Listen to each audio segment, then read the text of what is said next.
আজি ৰাতিপুৱা চহৰৰ ধনী ব্যৱসায়ী মিষ্টাৰ ৰাজ নিজৰ ঘৰতেই মৃত অৱস্থাত পোৱা গৈছে। কোনোবাই তেওঁক হত্যা কৰিছে। ৰাজৰ পত্নীয়ে ইমিডিয়েটলি ডিটেক্টিভ ৰাহুলক মাতিলে। ডিটেক্টিভ ৰাহুল ৰাজৰ ঘৰলৈ আহি ইনভেষ্টিগেশ্যন আৰম্ভ কৰিলে আৰু প্ৰথমতে ৰাজৰ ৱাইফকে সুধিলে।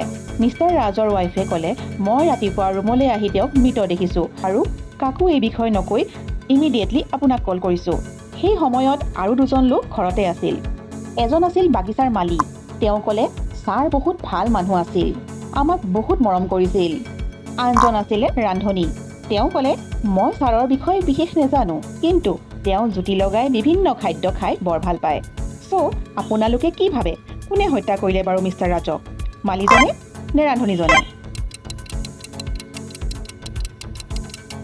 ডিটেক্টিভ মেহুলে ইনভেষ্টিগেশ্যন কৰি ক্লু উলিয়ালে। মিষ্টাৰ ৰাজক হত্যা কৰিছিল মালিয়ে। কাৰণ মিষ্টাৰ ৰাজৰ ৱাইফে মাৰ্ডাৰ কৰাৰ কথা কাকো জনোৱা নাছিল। বাট মালিয়ে কৈছিল যে ছাৰ বহুত ভাল মানুহ আছিল। গতিকে মালিয়ে কেনেকৈ জানিলে যে ছাৰৰ মৃত্যু হৈছে?